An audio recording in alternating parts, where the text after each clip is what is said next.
3 blocks A, B, C are suspended as shown in the figure। यहाँ पे 3 masses हैं जिनको सस्पेंड किया गया है। ए और बी जो हैं, जैसा क्वेश्चन में गिवन है, इनका मास स्मॉल m और स्मॉल m है, और जो बीच वाला है उसका मास कैपिटल M है। ठीक है, यहाँ तक इन चारों ऑप्शंस में से कोई एक सही है जो हमें प्रूव करना पड़ेगा। अच्छी बात है, इसके लिए आपको कुछ नहीं करना है। पहले तो कि जो बड़ा वाला ब्लॉक है, ब्लॉक सी, उसका एक फ्री बॉडी डायग्राम बनाएं। तो उसको दोनों तरफ से स्ट्रिंग्स टच कर रही हैं ऐसे। आपको अगर पता है टेंशन की प्रॉपर्टी, तो आपको ये पता होगा कि टेंशन हमेशा away from the point of contact लगता है। तो इस ब्लॉक के लिए टेंशन ऐसे 2 डायरेक्शंस में दिखाई देगा।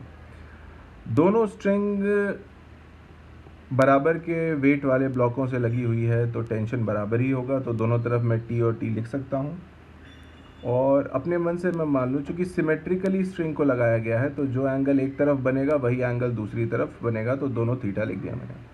अब आप देखें तो इस ब्लॉक का अपना वेट नीचे लगेगा जो कि कैपिटल mg है। ध्यान रखिएगा, कैपिटल mg कह रहे हैं हम। साथ ही साथ अब अगर ब्लॉक ए या बी में से किसी एक का बना सकते हैं, क्योंकि दोनों का फ्री बॉडी डायग्राम एक जैसा है। अगर टेंशन टी यहाँ लगेगा तो टेंशन टी यहाँ भी तो लगेगा, और दोनों का वेट भी तो नीचे की तरफ सेम ही है। तो मैं यहाँ पे किसी एक का बना रहा हूँ जिसमें टेंशन टी ऊपर लग रहा है और नीचे उनका अपना वेट जो कि स्मॉल mg होगा। पिछला वाला कैपिटल mg था।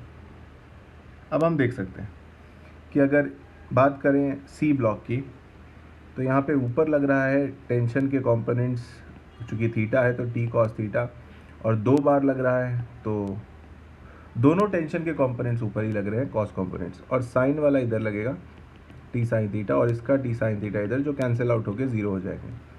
तो वर्टिकल डायरेक्शन में मैं कह सकता हूँ कि इस ब्लॉक के लिए 2t cos theta capital mg होगा। अच्छा, और इस वाले के लिए कह सकता हूँ कि टेंशन जो है वो स्मॉल mg के बराबर है। तो यहाँ पे टेंशन ही तो है। तो इस इक्वेशन में अगर मैं cos थीटा लिखूँ तो capital mg upon 2 times t लिखना है, तो t को स्मॉल mg लिख दूँ। अब g और g कट गए, तो cos थीटा क्या आ गया, m अपॉन 2 स्मॉल m। हमें पता है कि साइन थीटा हो या cos थीटा, उसकी वैल्यू हमेशा 1 से छोटी ही होती है। यानी कि हम अब कह सकते हैं कि जो capital M upon small 2m है ये 1 से छोटा है।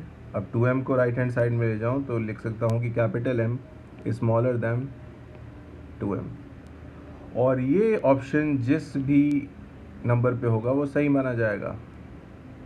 सो this seems like answer number 3 is the correct answer to this question.